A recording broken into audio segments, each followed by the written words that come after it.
السلام علیکم دوستو، کیا حال ہے؟ میں ہوں آپ کا دوست، آپ کا بھائی خاور خان. آپ دیکھ رہے ہو میرے YouTube channel Khawar Khan vlog. کیا حال ہے؟ ٹھیک ہو؟ میں آیا ہوں جناب آج پھر گاؤں اپنے دوست کے پاس، ذرا بچوں کو بھی انجوائے کرانے. بچے ٹویل کو دیکھ کر نہانے چلے گئے ہیں، حالانکہ سردیوں کا موسم ہے. دیکھتے ہیں یہ کیا کرتے ہیں بچوں کے ساتھ. ذرا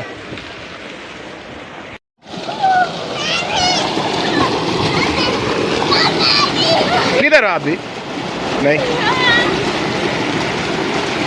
آپ ادھر نہ، ادھر چھوٹی جگہ پر ادھر نہ. سردی نہیں لگ رہی؟ اب سردی لگ رہی ہے.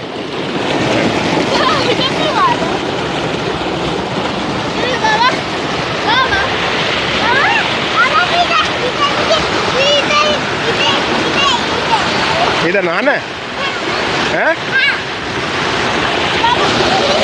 تیری کیا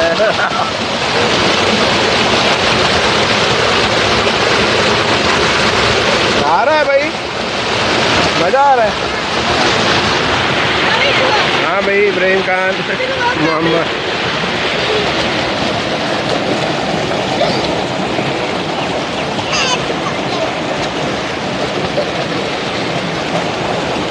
زینب کا خیال کرو بیٹا، خیال کرنا ہے. چلو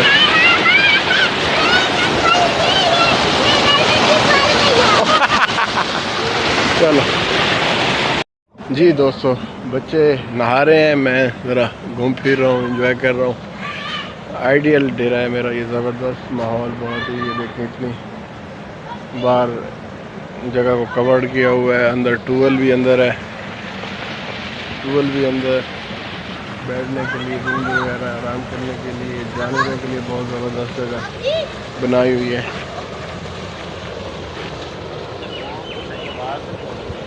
ہائے پانی آ رہا ہے اندر سے باہر، بہت زبردست ماحول.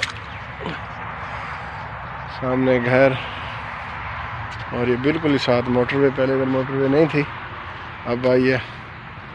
بہت ہی پرسکون ماحول، مزہ آ رہا ہے. بچے اندر انجوائے کر رہے ہیں.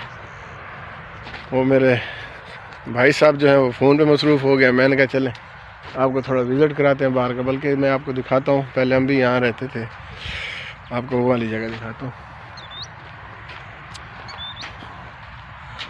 بچپن ہمارا جو ہے ادھر ہی گزرا ہے. یہ دیکھیں، یہ سامنے جو گھر ہے نا، یہ ہمارا تھا. اب نہیں ہے، وقت کی بات ہے. جتنا تھا نصیب میں، ہم نے اس گھر میں وقت اپنا گزارا. اب نہیں ہے، اب تو بہت زیادہ آبادی ہو گئی ہے. بالکل یہ اب موٹر وے آ گئی ہے. پہلے یہ بھی کچھ نہیں تھا، اب سب کچھ تبدیل ہو گئے. ہم بھی پہلے بچے تھے، اب بڑے ہو گئے، بوڑھے ہو گئے. زندگی کب کیسے کروڑ لی پتہ بھی نہیں چلتا. انسان کہاں سے کہاں پہنچ جاتا ہے. یہی زندگی کا دستور ہے. آنے کا تو وقت مقرر ہے، پر جانے کا کسی کا کوئی پتہ نہیں. کب کون چلا جائے پتہ بھی نہیں چلتا. یہ سب رشتے ناتے، یہ دنیا ہے. آج کوئی کسی کو نہیں پوچھ رہا کون کس حال میں ہے. بس ہر کوئی اپنی لگن میں، اپنی مگن میں.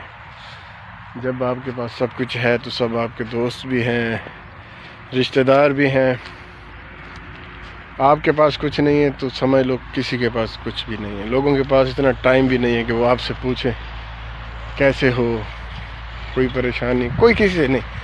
یہ میں نے ایک دفعہ کہیں سے ویڈیوز میں دیکھا تھا کہ دوست رشتہ دار آپ کے تبھی ہوتے ہیں جب آپ کے پاس پیسہ ہو، جب آپ خوشحال ہو. اگر آپ پریشان حال رہتے ہیں یا تھوڑا سا اپنے آپ کو دکھی دکھاتے ہیں تو آپ کے ساتھ کوئی سلام کر کے بھی نہیں ہوتا راضی. او یار یہ ٹینشن کہاں سے آئی، کوئی بھی نہیں ہوتا. یہ ایک حقیقت ہے، ٹھیک ہے نا. لہٰذا جتنا ہو سکے انسان کو خوش رہنا چاہیے.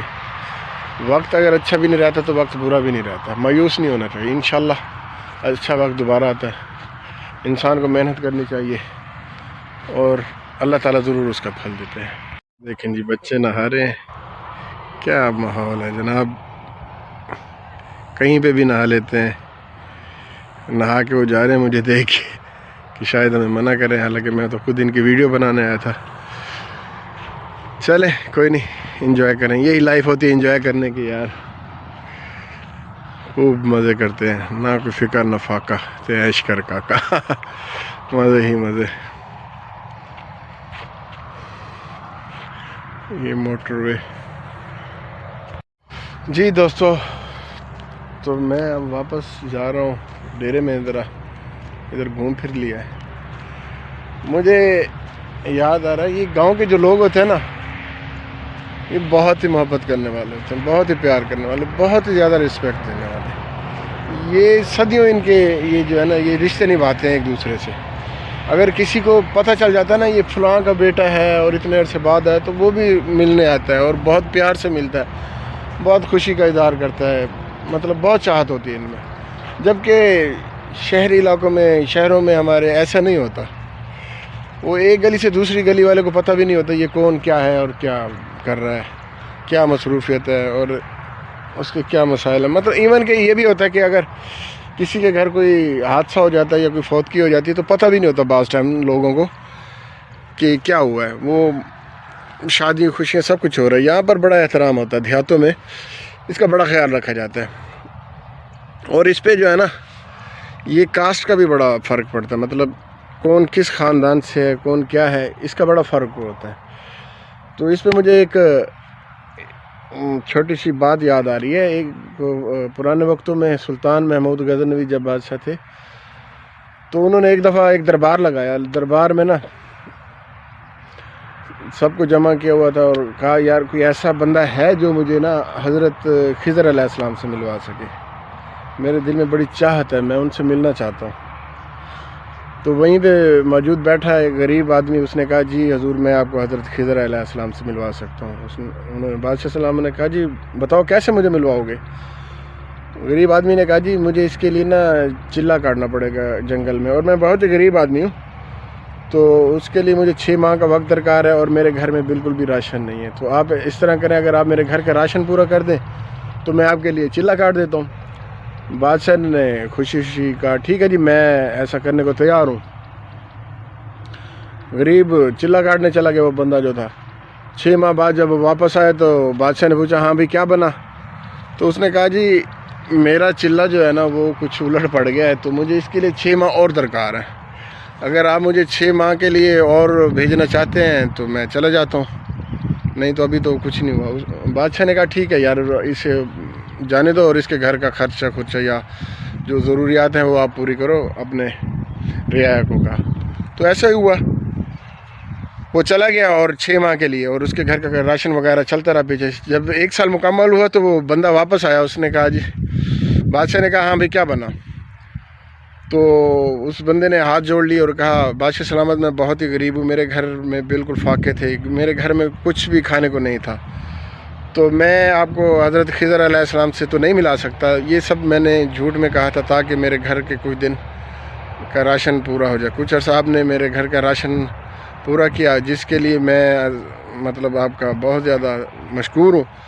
اس کے علاوہ اگر آپ مجھے کوئی سزا دینا چاہیں تو مجھے وہ بھی قبول ہے۔ یہ سب کچھ میں نے صرف غربت کی وجہ سے کیا، باقی میں حضرت خضر علیہ السلام سے آپ کو نہیں ملوا سکتا۔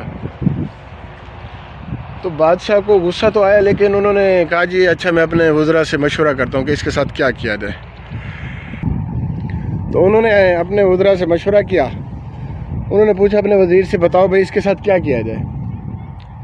وزیر کھڑا ہوا، اس نے کہا جناب اعلیٰ اس کا سر قلم کر دیا جائے، اس کا سر کاٹ دیا جائے۔ تو وہیں پر موجود ایک نورانی چہرے والے بزرگ بیٹھے تھے، بادشاہ نے ان کی طرف دیکھا تو انہوں نے کہا جی حضور وزیر نے بالکل ٹھیک کہا، اس کا سر قلم کر دیا جائے، اس کا سر کاٹ دیا جائے۔ تو بادشاہ خاموش ہو گئے۔ بادشاہ نے پھر دوسرے وزیر سے کہا کہ آپ بتاؤ اس کے ساتھ کیا کیا جائے۔ تو دوسرے وزیر نے کہا جی اس کا گلا اس کو کتوں کے آگے ڈال دیا جائے۔ تو بادشاہ نے پھر ان بزرگ کی طرف دیکھا تو بزرگ نے دوبارہ کہا جناب بالکل ٹھیک فرما رہے ہیں، یہ وزیر آپ کے بالکل درست فرما رہے ہیں، اسے کتوں کے آگے ڈال دیا جائے۔